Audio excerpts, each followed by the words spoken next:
Vous le savez, du côté de Juste Milieu, on ne lâche rien, on ne lâchera rien sur ce projet de loi qui est en train d'être discuté en coulisses dans les couloirs de l'Assemblée nationale concernant l'aide à mourir, aussi appelée euthanasie. Et là, on hausse d'un niveau la gravité de la situation. Taisez-vous. En Non mais cet homme est 2018, ahurissant. porte-parole du gouvernement. Ce que vous venez de faire, c'est super.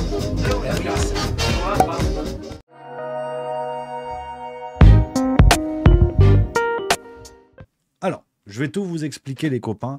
On va prendre le temps vraiment de tout décortiquer. On a fait une première vidéo sur la chaîne à ce sujet.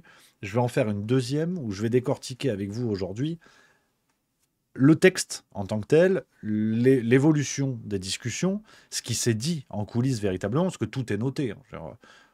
Vous allez comprendre, le fil rouge de la séquence d'aujourd'hui, c'est surtout ne soyez pas complotistes. Vous allez vous fatiguer. Regardez ce qui se passe.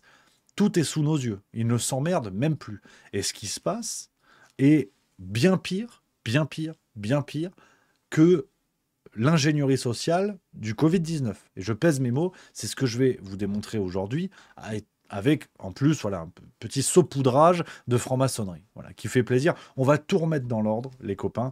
Ceux qui veulent intervenir sur Discord, je prendrai vos interventions juste après. Je fais tout mon déroulé, comme ça je m'y perds pas, et bien sûr vous serez les bienvenus pour papoter juste après. Alors, on commence avec le rappel du déroulé. Donc pour vous donner le contexte, ce projet de loi autour de l'aide à mourir a vu le jour à la mi-année 2024. Il a commencé à être étudié en commission des affaires sociales, mais cette étude du projet de loi a été interrompue par la dissolution. Donc, comme toute dissolution, ça met fin à l'étude des projets de loi et on revient à zéro, malgré les amendements qui ont été votés ou pas. Donc là, on est revenu à zéro. Donc, tout a commencé, la reprise des débats a eu lieu le 28 avril 2025, le jour de mon anniversaire, j'en ai du bol. Les débats ont repris et on a questionné le texte qui avait été auparavant scindé par François Bayrou, qui a dit que c'était insupportable pour lui. Donc il y a eu une partie du texte concernant les soins palliatifs, et là il y a une autre partie concernant l'aide à mourir. Je vais parler aujourd'hui de la partie concernant l'aide à mourir.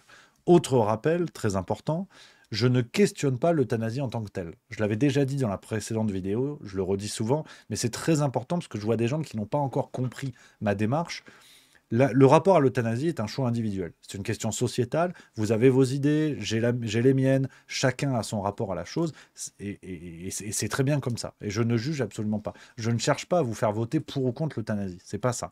Ce qui se déroule aujourd'hui sous nos yeux, c'est un projet de loi où on parle d'euthanasie. D'ailleurs, on n'en parle même pas, on parle d'aide à mourir. Donc les mots eux-mêmes sont truqués pour mieux faire passer des choses qui n'ont rien à voir avec la situation d'une personne atteinte d'une maladie grave et dont le quotidien est invivable. Ce qu'on imagine dans une situation liée à l'euthanasie ou dans laquelle on pourrait avoir recours à l'euthanasie, ce qu'on imagine n'a rien à voir avec certaines intentions poussées dans le projet de loi. Et c'est contre ça qu'il faut se mobiliser, et c'est pour ça que nous avons lancé cette page, je vous la remontre, hein, mineurs pauvres 1,4 milliard contre l'euthanasie sans limite. C'est contre ça que Juste Milieu se mobilise, contre une euthanasie sans limite, avec un projet de loi au contour flou qui ne précise pas ses réels objectifs. Aujourd'hui, vous êtes bientôt 10 000 à avoir relayé cette page, à avoir signé cette page et l'avoir relayée.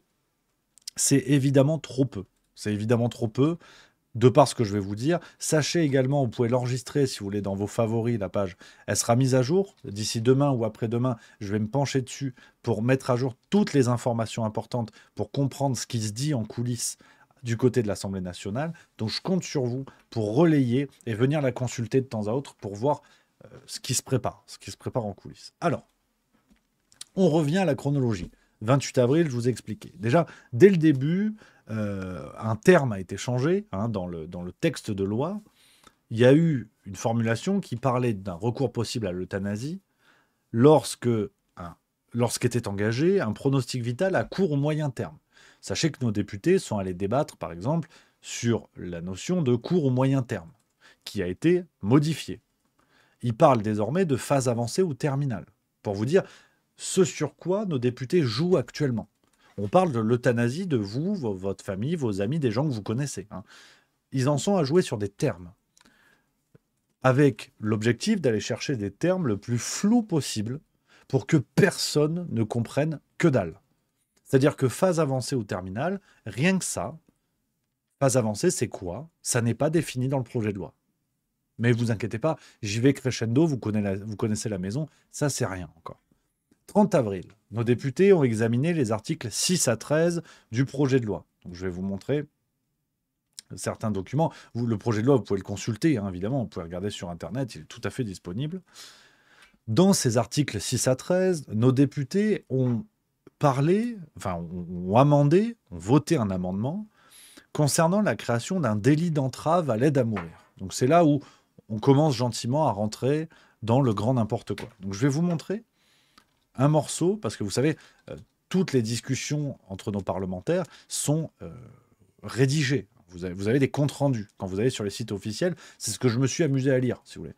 Donc là, on fait le boulot. Là, c'est pas le sujet, c'est pas d'inviter n'importe qui commente X sujet. Et aujourd'hui, on le fait parler de l'euthanasie. Tu vois. On essaie vraiment de faire un boulot sérieux. C'est ce que j'essaie de vous proposer. Alors oui, c'est pas sexy. Oui, ça prend du temps. Mais il faut regarder ce qu'il y a dans les projets de loi. Ce qui va d'autant plus vous étonner, à mon avis, sur le silence généralisé par rapport à tout ce qui se passe. Donc, je vais vous montrer, pour vous dire, donc ce délit d'entrave, je vous donne quelques mots avant de vous expliquer un autre concept qui a été rajouté dans la loi. Le délit d'entrave, c'est une idée simple. Ça prévoit, donc c'est l'article 18 très exactement, article 17, pardon. Je vais vous montrer ce que dit le texte de loi, hein. C'est plus simple, on ne va pas s'embêter. Regardez. Hop. Tac, il est là, regardez. Je vous lis ce qui est prévu dans la loi concernant le délit d'entrave. Est puni d'1 an d'emprisonnement et de 15 000 € d'amende le fait d'empêcher ou de tenter d'empêcher de pratiquer ou de s'informer sur l'aide à mourir par tout moyen, y compris par voie électronique ou en ligne, notamment par la diffusion ou la transmission d'allégations ou d'indications de nature à induire intentionnellement en erreur dans un but dissuasif sur les caractéristiques ou les conséquences médicales de l'aide à mourir. C'est-à-dire que nos députés ont amendé, donc pour l'instant, c'est une commission. Donc, ça va être étudié à la fin du mois à l'Assemblée nationale pour voter le projet de loi. Pour l'instant, ce sont des amendements qui ont été rajoutés au texte qui sera voté ensuite à l'Assemblée. Les députés de la commission ont mis en place un délit d'entrave. C'est-à-dire que demain, mes exemples sont mesurés et réfléchis car la loi ne les encadre pas, ces exemples-là. Demain, vous avez quelqu'un dans votre famille, 64 ans, dépression, qui souhaite avoir recours à l'euthanasie. Vous n'avez pas envie de perdre cette personne, vous savez que c'est un triste moment de sa vie, mais qu'elle pourra s'en relever, vous avez envie de l'encadrer, vous avez envie de l'aimer, vous avez envie de l'aider, vous allez lui dire « réfléchis, c'est peut-être pas la bonne idée ». Vous pourrez être condamné. Le travail que je fais, à vous dire « attention, ce projet de loi est dangereux, il faut en dissuader les gens qui n'en sont pas véritablement les récipiendaires directs », je peux être condamné. Donc, ce que je fais là, c'est un travail de lancement d'alerte, entre guillemets. Alors, je suis une pompe à vélo, je ne suis pas Julien Assange, je suis au courant. Mais pour vous dire ce qui est prévu, ce qui nous rappelle étrangement ce qui avait été fait pendant le Covid, où il était interdit de discuter des vaccins et compagnie. C'est pour ça que je vous dis, ce qui arrive devant nos yeux est pire que le Covid. Et personne ne bouge, y compris dans les médias alternatifs, ou presque. Je resalue Nexus, je resalue Toxin, j'attends les autres. Et peut-être qu'il y en a eu d'autres, et je les salue sans le savoir, il ne faut pas non plus déconner. Mais il y a un silence généralisé de partout, et même du côté du peuple. Vous, chers amis qui regardez l'émission, il n'est pas normal que, après avoir vu ce que je vais vous dire là, vous ne relayez pas ces informations autour de vous. C'est-à-dire que demain, vous ne pourrez pas dissuader quelqu'un, ou ne serait-ce que l'informer, d'avoir eu recours à ça. C'est ça, le délit d'entrave à l'aide à mourir, ce qu'ils sont en train de mettre en place. Je vais vous montrer un échange qui a eu lieu. Regardez, c'est sidérant. C'est sur le... Donc, je vous montre tout le document, comme ça, on est au clair. Compte rendu de réunion numéro 78, Commission des affaires sociales, 17e législature, déposé le 6 mai 2025. Toutes les sources seront données en description de la vidéo que vous regardez. Regardez un extrait des échanges. Vous voyez, tout est noté, en fait. Tout est noté comme un greffier pourrait prendre note lors d'un procès. Il y a un amendement qui est déposé par un certain député qui s'appelle Thibault Bazin. Il dit, lors de cet échange, il dit « L'amendement précédent qui visait à prendre en compte le cas où la personne manifesterait une hésitation mériterait d'être examiné avec intérêt lors de la séance publique. Je propose pour ma part de préciser que la personne peut refuser l'administration de la substance létale à n'importe quelle étape de la procédure. » c'est-à-dire une sorte de droit à l'hésitation. Regardez ce qu'on nous dit juste après. Suivant l'avis du rapporteur, la commission rejette l'amendement. Il y a 2 problèmes là-dessus. C'est que déjà, nos députés sont en train de dire une personne n'aura pas un droit à l'hésitation. L'amendement est rejeté. Il ne sera pas intégré au texte qui sera voté à l'Assemblée nationale. Et deuxième problème, l'avis du rapporteur n'est même pas renseigné. C'est-à-dire que les documents qui nous sont fournis sur les sites officiels de l'Assemblée nationale.fr ne sont même pas complets. C'est-à-dire que normalement, l'avis du rapporteur, il est renseigné. On doit savoir exactement ce qu'il a dit. Le rapporteur général est M. Olivier Falorni. Regardez ma souris, là on a sa réponse. Là on nous dit ce qu'il a dit. Par contre, sur le droit à l'hésitation, ils ne se sont même pas fait chier à nous dire ce que le mec a dit, ce que le mec a répondu. Donc voilà comment sont traités ces débats en commission à l'Assemblée nationale. Pour vous donner un ordre d'idée de la gravité de ce qui est décidé et de la légèreté de ce qui est reporté au peuple. Mais vous inquiétez pas, vous allez comprendre. Olivier Falorni, on va en parler dans quelques minutes. Quand je vous dis que ça ne sert à rien d'être complotiste, vous allez comprendre. Donc, voilà pour ce qui s'est passé le 30 avril, avec ce délit d'entrave. Donc, je le redis, informer sur les dangers de cette loi, à l'euthanasie sans limite, sera interdit. Comme hier, on voulait pénaliser les gens qui questionnaient, qui mettaient en doute l'efficacité du vaccin. C'est la même chose. Donc ceux qui viennent m'expliquer « Oui, mais en fait, le sujet n'est pas chaud. Oui, mais en fait, c'est pas pareil. Oui, mais en fait, c'est pas si grave. » Bon, ben, après, vous décidez. Il n'y a pas de problème. Mais il ne faudra pas jouer les lanceurs d'alerte, que ce soit médias mainstream, médias alternatifs, et même du côté de vous, chers amis, du côté des citoyens, il ne faudra pas partager les trucs sur Facebook quand la loi sera votée. Parce qu'aujourd'hui, on a le droit de faire le travail que je fais. Demain, je n'aurai pas le droit. C'est pour ça que je vous en parle. Donc, on continue. Par exemple, toujours dans le compte-rendu du 30 avril, je vous donnerai tous les liens, vous pourrez regarder évidemment, Monsieur Falorni, Olivier Falorni, rapporteur général. Donc le rapporteur général, si vous voulez, d'un projet de loi en commission, c'est un peu le chef. C'est lui qui mène les débats, qui a plus de poids sur les amendements, qui fait le relais entre toutes les personnes qui ont été consultées pour construire le projet de loi. C'est l'arbitre général, vraiment. Le rapporteur général, c'est le taulier. Là, c'est Olivier Falorni. Ce monsieur, dans le cadre des échanges que je vous ai montrés du 30 avril, explique qu'il refuse les termes d'euthanasie et de suicide assisté à cause de connotations historiques graves.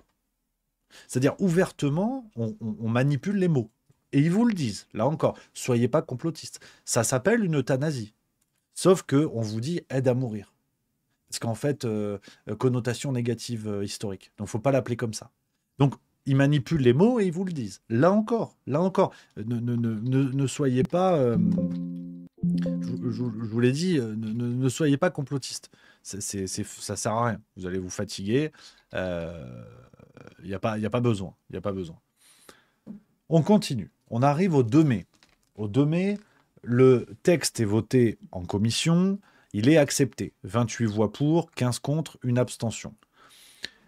Dans cette commission, plus de 1000 amendements ont été déposés, ont été proposés pour essayer de changer le texte, de le faire évoluer dans tout ce qu'il avait de plus rude, comme je vous ai montré. Seulement 68 ont été acceptés.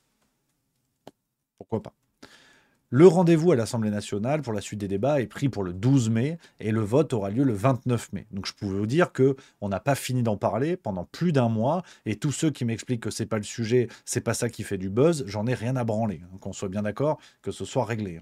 On va pas du tout lâcher parce que ce qui se passe est une forme de quintessence de ce qu'on a pu voir de pire pendant le Covid. Et ils reviennent à la charge.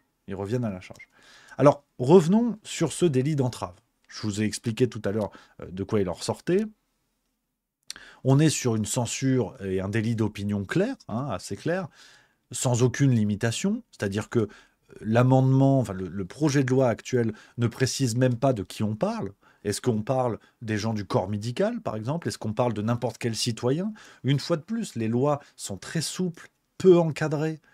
Comme ça, on peut mettre un peu tout le monde dedans et personne. Donc c'est très facile, Et là, je vais vous montrer quelque chose, donc toujours concernant cet article 17, dans les échanges qui ont eu lieu en commission, je vous redis, tous les textes sont disponibles sur le site de l'Assemblée, je vous mettrai tous les liens. Je vais vous lire la justification du rapporteur Olivier Falorni concernant ce délit d'entrave. pour vous dire comment le rapporteur général, qui est celui qui présentera le projet de loi à l'Assemblée nationale, hein, pour bien prendre au sérieux le rôle du mec. Concernant le délit d'entrave, voilà ce que dit Olivier Falorni. Ce sont là les fondements de notre contrat social. De façon plus personnelle, je considère que l'article 17 est une mesure de justice. On ne peut troubler la paix des morts, on ne pourra pas troubler celle des vivants, qui demandent simplement le droit de mourir. On ne force personne à quoi que ce soit, ni à vivre en souffrant, ni à mourir avec une aide, ni à renier ses idées. Nul n'a le devoir d'adhérer à tout changement de la société, mais nul n'a le droit d'imposer sa vérité aux autres en les empêchant d'être libres. L'article 17 ne contraint en rien ceux dont la conviction intime s'oppose à l'aide à mourir, si ce n'est qu'ils n'ont pas le droit de faire aux autres ce qu'ils ne voudraient pas qu'on leur fasse, réduire leur liberté. Donc, on a un langage, voilà, c'est orwellien, comme on dit, c'est devenu un peu une tarte à la crème. La justification d'Olivier Falorni, c'est de dire la liberté de n'importe quel citoyen sera de pouvoir demander l'euthanasie. D'ailleurs, il te le dit, hein, les conditions dans lesquelles on peut demander l'euthanasie, c'est vivre en souffrant, mourir avec une aide, renier ses idées. Donc si votre idée c'est d'être pour l'euthanasie, personne pourra vous demander le contraire, vous interdire de le faire. Donc aujourd'hui, mourir devient une liberté. On ne va pas faire 3 heures d'analyse sur le langage, vous avez compris le renversement qui s'opère, avec un argument du rapporteur général qui te dit « vous aurez la liberté de la fermer si vous êtes contre ». Demain, vous avez un mineur de 16 ans, on y viendra sur le cas des mineurs, un mineur de 16 ans, parce que le réchauffement climatique a développé une forme de dépression climatique, il demande l'euthanasie, vous ne pourrez pas lui dire non. Parce que vous pourriez être poursuivi. Parce que c'est sa liberté de vouloir se faire buter. Voilà où on va. Voilà à peu près où on va pour vous donner les contours. Et là, une fois de plus, évidemment, j'invite nos amis fact-checkers à venir m'expliquer que tout ça est faux, hein, qu'on soit bien d'accord. Là, et justement, qu'ils se sortent un petit peu les doigts parce que ça ferait parler du sujet. Donc moi, ça me va très bien si les fact-checkers parlent de ce sujet pour expliquer que je suis une pompe à vélo. Parce qu'au moins, les médias en parleront. C'est au moins l'avantage. Niveau 3 de la vidéo, pour vous dire à quel point nous sommes dans une situation grave. Le 2 mai, la commission donc, des affaires sociales dont je vous parle depuis tout à l'heure s'est accordée sur le terme de droit et non plus d'aide à mourir. Donc là encore, qui est un choix syntaxique énormissime. Les termes aussi flous, ça je vous en ai parlé et compagnie.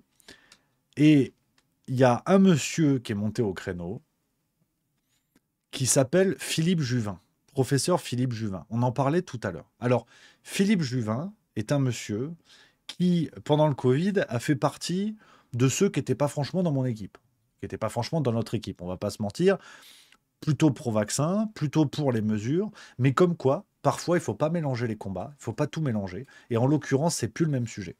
Et pour vous dire, même ce monsieur fait partie des députés qui montent au créneau. Vous avez la Haute Autorité de Santé. Je vais vous montrer. La Haute Autorité de Santé, alors pareil, qui a été une autorité qui, en temps de Covid, a à peu près tout permis. À peu près tout permis. Ils étaient un peu YOLO. La Haute Autorité de Santé a publié un communiqué, là encore, vous aurez le lien en description, où ils écrivent « Il n'existe pas de consensus médical sur la définition du pronostic vital engagé à moyen terme, ni sur la notion de phase avancée, lorsqu'elles sont envisagées dans une approche individuelle. » Donc aujourd'hui, des gens comme Philippe Juvin, donc, qui fait partie de cette commission, qui est une des rares voix à s'opposer, hein, un des très exactement 15 députés à avoir voté contre, et que je salue, et que je remercie, vous avez même la Haute Autorité de Santé, qui a tout permis pendant le Covid. Même ces gens-là trouvent ça abusé aujourd'hui. Des gens qui ont fermé les yeux pendant le Covid, qui n'ont pas vu le problème, trouvent que ça, c'est abusé. Donc je ne sais pas si vous vous rendez compte du nivellement que ça crée, en fait. Parce que nous, complotistes, nous, on s'alerte pour une mouche qui pète. Déjà, en temps de Covid, on était là en disant c'est n'importe quoi. Mais des gens qui n'ont pas vu le problème dans la vaccination faussement obligatoire en temps de Covid, alertent aujourd'hui sur ce qui se passe avec l'euthanasie. Alors, je vais calmer tout de suite les esprits chagrins qui vont me dire « Ouais, mais Rémi, ils essaient de se rattraper. Ouais, mais Rémi, ni oubli, ni pardon. » Je pense qu'à un moment donné, il faut être intelligent et il ne faut pas tout mélanger. Il ne faut pas mélanger les combats. Il ne faut pas mélanger les situations. Et pour moi, quelqu'un qui fait son travail d'alerte, fait son travail de député dans un moment chaud comme ce qui se passe aujourd'hui avec l'euthanasie, je veux considérer cette situation-là. On réglera les comptes, on fera le bilan quand ce projet de loi d'ouverture à une euthanasie sans limite aura été refusé. Parce que si on dit « Ah ben Juvin, c'est un salaud parce qu'en fait, le Covid, il a eu ces positions-là, donc je ne soutiens pas ce mec-là qui pourtant va dans mon sens », eh bien, je pense que c'est une erreur et je pense que ça facilite le travail de ceux qui veulent cette euthanasie sans limite. C'est un diviser pour mieux régner. Opposons-nous à l'urgence numéro 1, on fera les comptes après. Et je ne suis pas en train de blanchir Philippe Juvin. Il a eu des positions de salaud, qu'on soit très clair. Mais je pense qu'aujourd'hui, il faut aller dans le sens de ceux qui poussent dans ce qui, pour moi, est le bon sens. On fera les comptes plus tard. Si on fait les comptes maintenant, on est divisé, on a moins de force, on donne gain de cause. C'est pas plus compliqué que ça.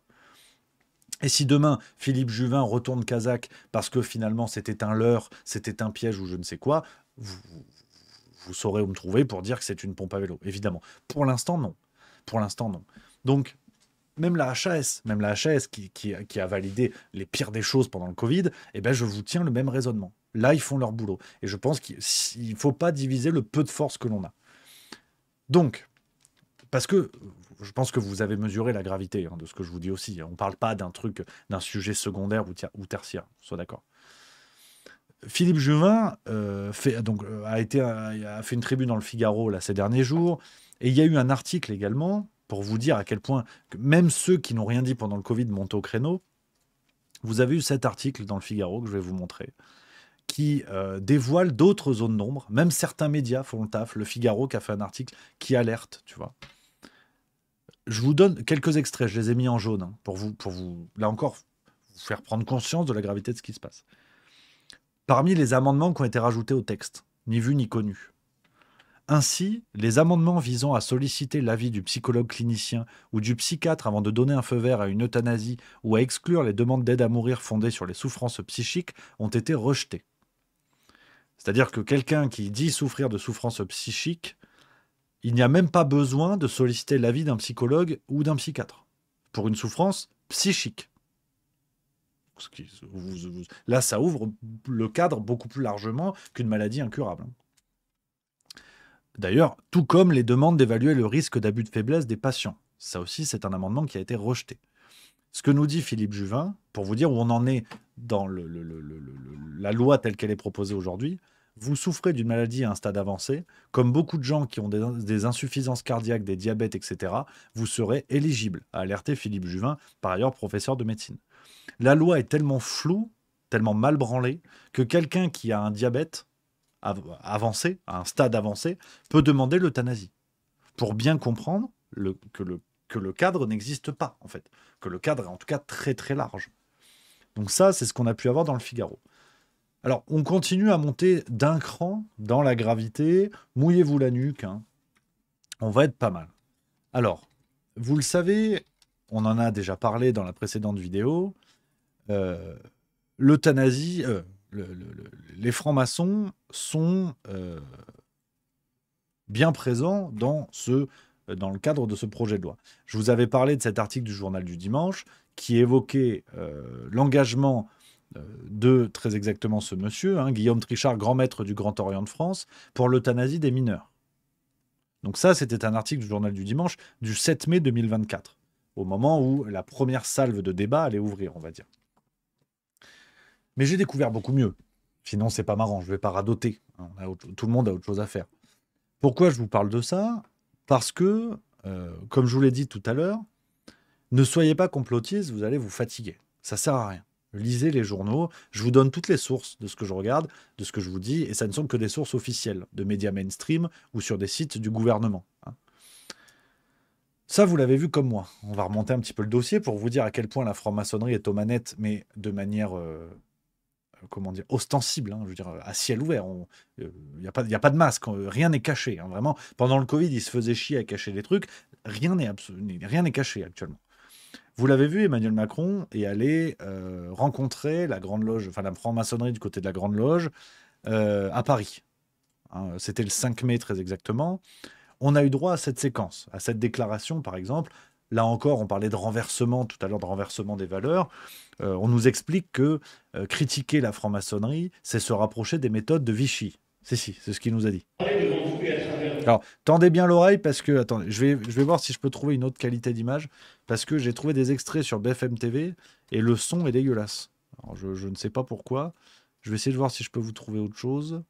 Gna, gna, gna, gna, gna, gna. Bon, c'est pas grave. Regardons ça, l'hôtel. Au fond, à la nation tout entière, s'avère d'autant plus nécessaire que la franc-maçonnerie est aux avant-postes de la bataille qui importe si nous voulons façonner le siècle pour le bien de l'humanité. Ainsi, et sans doute le fait que la franc-maçonnerie a toujours été la cible des complotistes, des obscurantistes, qui lui attribuent une influence la mettant ainsi à l'honneur. Un organe de presse nous a récemment fait procès de vouloir peser sur les débats relatifs à la fin de vie, usant au passage d'une iconographie qui était oubliée depuis Vichy. Voilà. Donc, en plus, Emmanuel Macron, tranquillement, t'explique « Mais non, la franc-maçonnerie n'a rien à voir avec tout ça. D'ailleurs, le dire serait se rapprocher des méthodes de Vichy. » Bon. Alors, effectivement, la franc-maçonnerie n'a rien à voir avec tout ça. C'est ce qu'on va creuser. C'est ce qu'on va creuser aujourd'hui. D'ailleurs, ça a tellement rien à voir qu'Emmanuel Macron, dans le même discours, ça doit être le fameux « en même temps », Emmanuel Macron, dans le même discours, nous a dit ceci. Écoutez. La franc-maçonnerie est aux avant-postes. Que comme les autres grandes familles spirituelles, les francs-maçons s'emparent de ce débat fondamental, la fin de vie, je le dis aussi ici, est une bonne chose. Je n'ai pas prévu sur ce sujet d'être trop long, et vous avez travaillé, je le sais, longuement sur celui-ci. J'ai reçu vos textes, et je veux vous en remercier. Je lis aussi tout ce qui s'écrit ou se dit sur ce sujet. Ce n'est pas là un sujet. C'est un vertige qui touche chacune et chacun d'entre nous. Mais le débat résolument ne peut être réduit à la question de savoir si on est pour la vie ou contre la vie, ou si d'un côté il y aurait un humanisme qui voudrait le traitement et de l'autre l'abandon à la mort simplement. Non. Voilà, hein. Les bonnes vieilles méthodes pour la vie contre la vie. Notez que c'est le même registre de langage que au moment des débats sur l'avortement, hein, sur l'IVG. Alors pareil, interruption volontaire de grossesse qui ne veut rien dire. On n'interrompt pas une grossesse. Un interrupteur, il allume, il l'éteint, il allume, il l'éteint. On n'interrompt pas une grossesse, on la reprend pas 2 ans plus tard. Donc IVG, c'était déjà une manipulation des termes pour les faire accepter. Et on disait déjà, il y a les pro-vie, les contre-vie, tu vois. Aux États-Unis, c'est encore ce genre d'argument, hein, sur l'avortement. Les pro-vie, les contre-vie. Bon, ben là, c'est pareil. Hein, sur l'euthanasie, c'est une question d'être pro-vie ou anti-vie, tu vois. Donc, pour vous dire la position de Macron là-dessus, qui d'un côté te dit la franc-maçonnerie n'a rien à voir là-dessus, et le dire serait se rapprocher de Vichy, et de l'autre côté te dit c'est très bien que vous vous en occupiez, c'est très bien que vous donniez votre avis. Alors que si on se fout de votre avis, on n'en a pas besoin. Bon, c'est pas grave. Puis tu sais, moi je suis con. Moi je suis un peu con. Je vais pas vous mentir, vous le savez, si vous êtes là, c'est que vous le savez. Moi je suis un petit peu con, et en préparant cette vidéo, je me suis dit dans ma tête, oh, t'imagines si le rapporteur général du texte, il était lié à la franc-maçonnerie. Non, mais c'est con. La question, elle est con. Enfin, elle est débile. Personne ne peut penser ça. Dans un pays démocratique, la démocratie, tout ça, avec en plus une franc-maçonnerie qui a absolument rien à voir avec tout ça, je me suis dit, non, t'es con. Tu sais, j'ai mangé des légumes, donc moi, ça me rend grognon. J'ai souvent des idées à la con. Voilà, je me suis dit, c'est pas possible. Alors, dans le doute, j'ai cherché quand même. C'est vrai que dans le doute, j'ai cherché. Parce que je suis con et je suis obstiné. Donc c'est vraiment un truc qui est pas bon, tu vois. On rappelle hein, le rôle du rapporteur général, on rappelle, hein, c'est l'analyse, l'expertise, la rédaction du rapport, l'animation des débats, la proposition des amendements. Il représente la commission de l'Assemblée nationale, il fait la coordination, la médiation et la recherche de consensus. Donc c'est un mec qui pèse, vraiment. On nomme pas un rapporteur comme ça. Alors, dans le cadre de mes recherches pour répondre à ma question idiote, mais vraiment idiote, hein, mais l'idiot, vraiment l'idiot du village, hein, j'ai vu que y a une association qui existe, qui s'appelle l'Association pour le droit de mourir dans la dignité. Alors eux, par exemple, ils sont pas soumis au délit d'entrave. Ben non, ils sont pour. Donc eux, il n'y a pas de problème. Tu veux te faire crever, ils sont à fond avec toi. Tu vois, il y a les membres du comité d'honneur de l'ADMD. Alors, il y a des types, j'ai pas compris.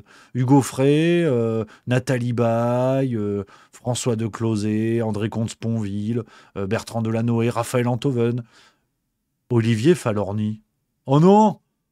Oh, oh non! Oh, c'est pas possible! Olivier Falorni? Non, pas le rapporteur général quand même. Attends, je vais taper Olivier Falorni sur Twitter, voir ce qui sort. Pas possible que ce soit le même mec. Ah bah si. Si, si. Olivier Falorni, c'est lui. Oh la tuile. Oh non. Oh merde. Il est. Ben, après, bon, vous allez me dire, parce que la question, elle est con au départ.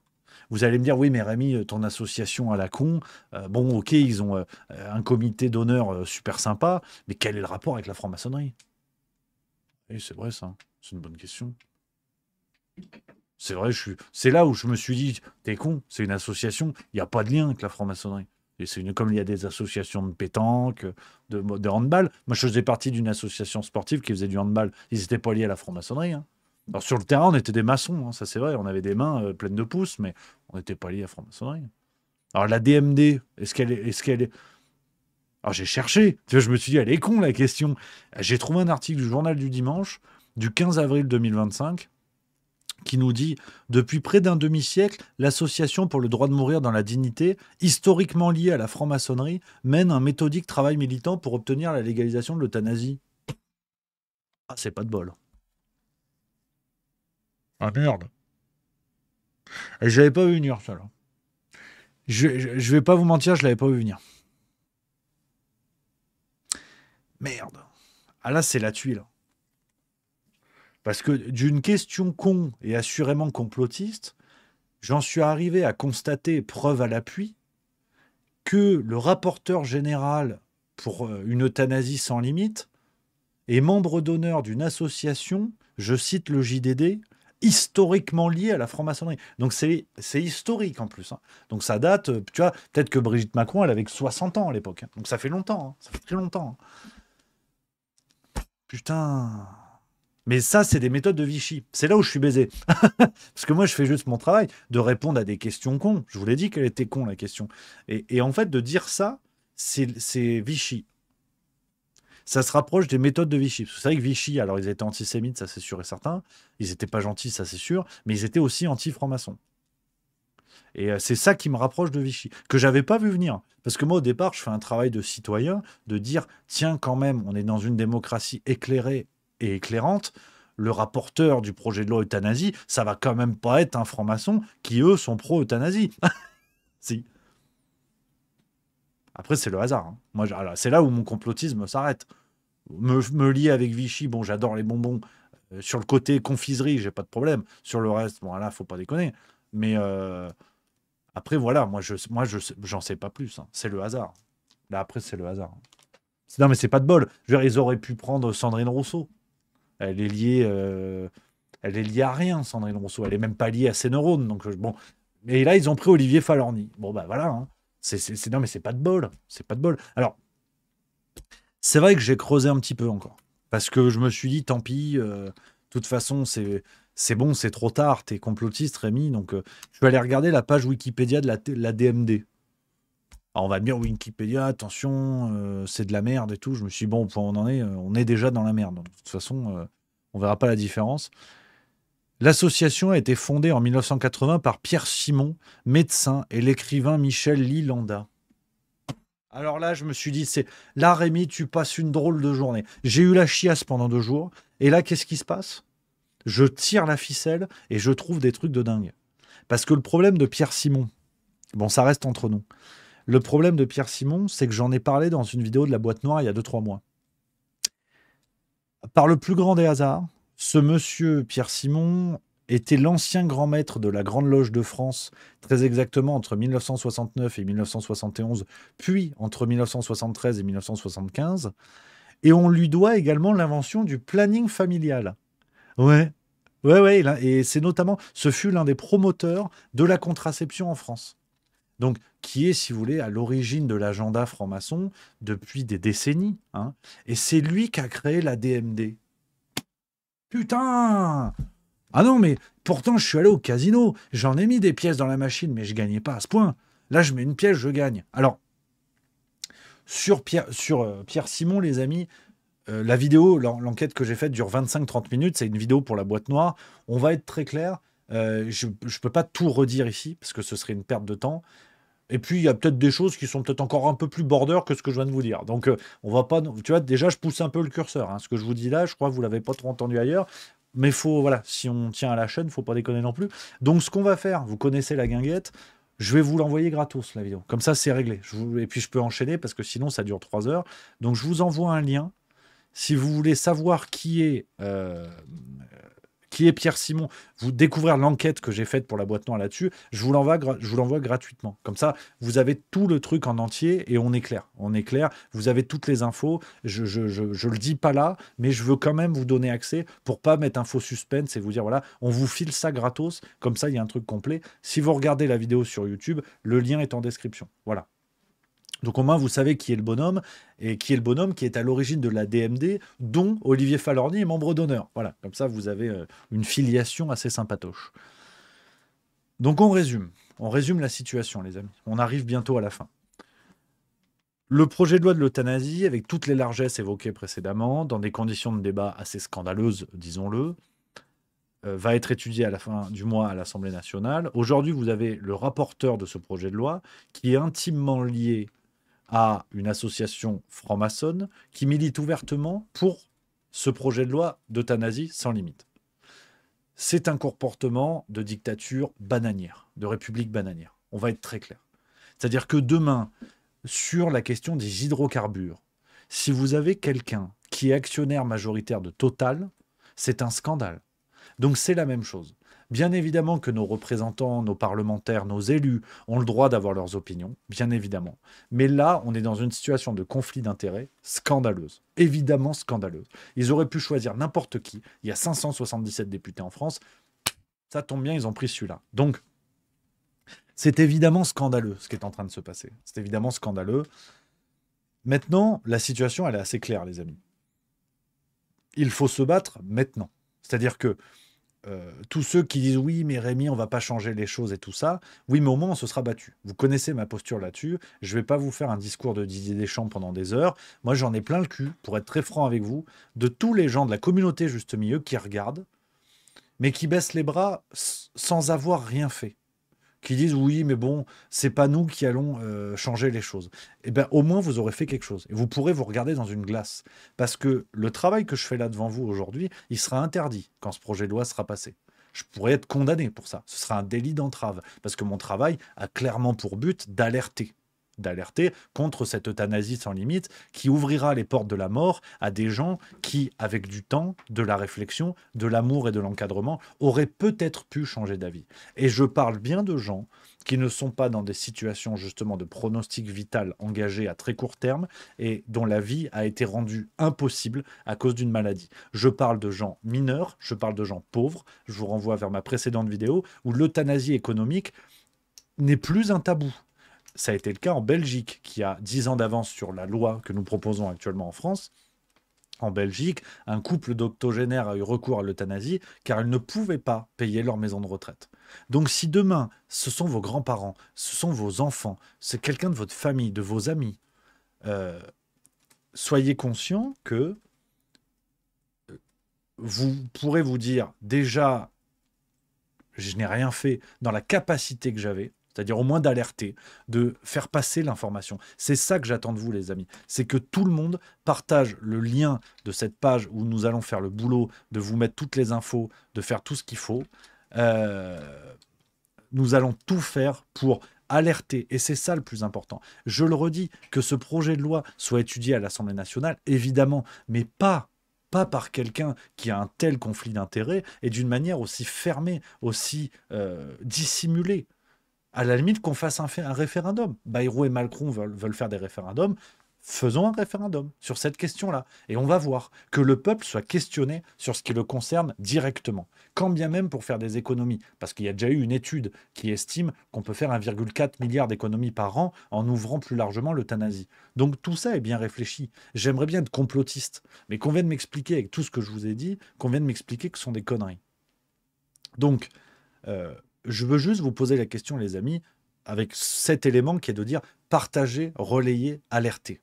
Ça dépend de moi, ça dépend de vous. Faites ça. Peut-être que Macron, il s'en bat les reins, mais au moins, on aura fait ça. Et on ne pourra pas dire qu'on a baissé les bras. Parce que quand ce projet de loi sera passé, on aura quelle société entre les mains? Imaginez une période comme le Covid.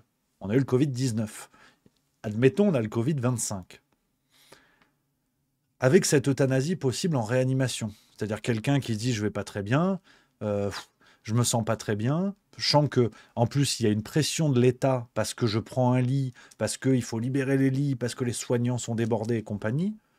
Avec une euthanasie ouverte de la sorte, on va faire quoi de ces gens-là? Ça aurait donné quoi? L'euthanasie sans limite en temps de Covid, ça aurait donné quoi? Demain, vous allez avoir des ados, on en parle aujourd'hui, enfin, je ne sais plus comment ça s'appelle, l'éco-anxiété, voilà, c'est ça. Des jeunes, des ados ou des jeunes adultes qui ont une éco-anxiété, des formes de problèmes psychiques à cause du changement climatique, à cause de tout ça. On leur ouvre les portes de l'euthanasie. On fait quoi? On fait quoi avec ça? Donc, c'est là-dessus, les amis, c'est là-dessus que j'aimerais vraiment vous alerter et comprendre que tout le monde est bloqué. Tout le monde va être coincé si on ne fait rien. Je pense par exemple au corps médical. Les membres du corps médical ont une clause de conscience, qui a été d'ailleurs très largement discutée concernant l'avortement. C'est-à-dire qu'un médecin peut dire « non, je refuse de pratiquer cet acte sur vous », en l'occurrence l'euthanasie. Mais avec ce délit d'entrave, le médecin ne pourra même pas dire à son patient, par exemple un médecin de famille, qui connaît son patient depuis 20 ans, qui connaît sa vie par cœur, qui connaît ses gosses, qui connaît tout sur lui. Son patient arrive et il écoute, ma femme m'a quitté, je suis en dépression, j'ai pas le courage de me mettre une balle, je vais demander l'euthanasie. Son médecin ne pourra même pas lui dire, écoute Philippe, viens, on prend un café, détends-toi, réfléchis. Ce sera un délit d'entrave, tel que c'est formulé aujourd'hui. Donc, c'est ça, si vous voulez, qui m'interpelle. C'est la société qui arrive demain, si personne ne se bouge le cul pour faire parler. Parce que vous avez bien compris qu'on n'est plus du tout dans une question d'opinion politique, religieuse ou je ne sais quoi. On est au-delà de ça. On est dans l'aboutissement d'un projet de société plus que mortifère. Parce que là, c'est vraiment l'ouverture de la mort, presque la commercialisation de la mort. On est là-dedans. Donc, c'est vraiment un appel que je lance à tout le monde, les amis. Vous, spectateurs de Juste Milieu, de ne pas rester les bras ballants en se contentant d'un commentaire YouTube. C'est très bien et je vous en remercie. Mais partagez, relayez. Il y a une page à relayer, à partager autour de vous pour alerter, pour faire passer les informations. Parce que sinon, elles ne passent pas. C'est pas juste un travail de dénonciation, c'est que les informations puissent passer. Vous avez vu les médias mainstream en parler? Même du côté des médias alternatifs, je le redis, j'invite tous les camarades, tous les amis des médias alternatifs à se sortir les doigts. Parce que ce qu'on a dénoncé pendant le Covid, concernant la censure médicale et compagnie, ils sont en train de faire pire. Ils ont essayé par la porte, ils repassent par la fenêtre. Donc, c'est à tout le monde de se sortir les doigts. Et pas comme ça, en recevant machin qui est lui-même franc-maçon et je sais pas quoi. Bon, bref. Là c'est une question d'alerte et de transmission de l'info. Donc voilà les amis, tout ce que je voulais vous dire là-dessus.